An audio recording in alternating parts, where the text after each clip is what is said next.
જય શ્રી કૃષ્ણ મિત્રો, આપ સૌ મિત્રોનું મારી ચેનલમાં હાર્દિક સ્વાગત છે.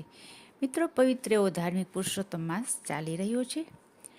આજની વિડીયોમાં આપણે અધ્યાય 5નું મહાત્મ્ય સાંભળશું.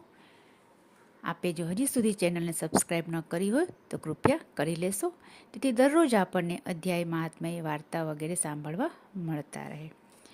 મિત્રો, આપણે અધ્યાય 4માં સાંભળ્યું કે મળ માસ એટલે કે અધિક માસ પોતાના દુઃખની વાત ભગવાન નારાયણને કહેવા જાય છે અને ભગવાન નારાયણ તેને આશ્વાસન આપે છે કે હું તને આ દુઃખમાંથી જરૂર દૂર કરીશ.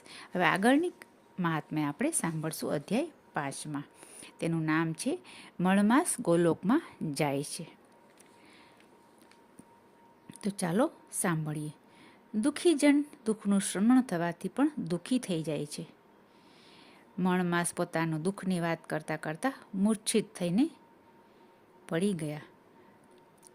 તેમને મૂર્છિત થઈને ભગવાનના ચરણે પડેલો જોઈને ગરુડજીએ તેને પંખો નાખ્યો. તેથી મળમાસને શાંતિ થઈ. તે ફરીથી બોલ્યો, હે પ્રભુ, આ રીતે અપમાન સહન કરીને જીવવા કરતાં તો મરી જવું વધુ ઉત્તમ છે. આપ જો પ્રસન્ન થયા હો તો ગમે તે રીતે આપ મારું રક્ષણ કરો.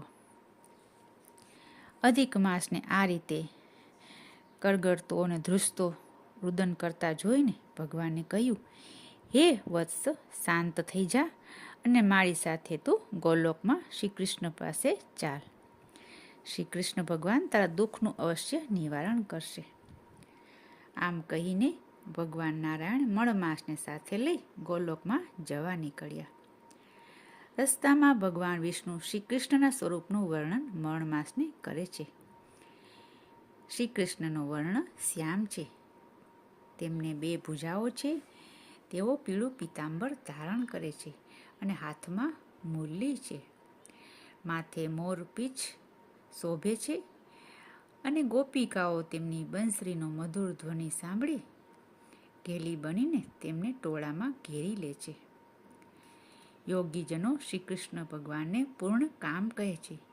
તેમની કૃપાથી તારા બધા જ દુઃખો દૂર થઈ જશે. તું જરા પણ ચિંતા ન કર.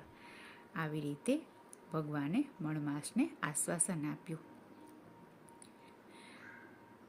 સૌનક મુનિ બોલ્યા, હે પ્રભુ, ગોલોકમાં ગયા પછી મળમાસનું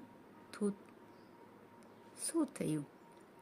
મિત્રો, આપ સૌને યાદ કરાવી દઉં કે આ પુરુષોત્તમ માસ એટલે કે અધિક માસનું મહાત્મ્યની કથા નેમિષારણ્ય નામના વનમાં ચાલી રહી હતી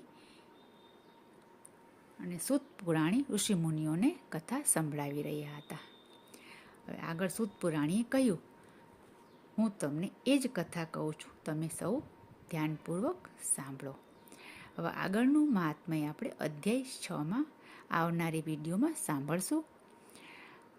આપ સૌને વિનંતી કે હજી સુધી જો ચેનલ સબસ્ક્રાઈબ ન કરી હોય તો કરી લેશો, વિડીયોને લાઈક કરશો અને સગા સંબંધીઓ ગ્રુપમાં શેર કરશો. ફરી મળીશું બીજી વિડીયોમાં. ત્યાં સુધી જય પુરુષોત્તમ ભગવાન.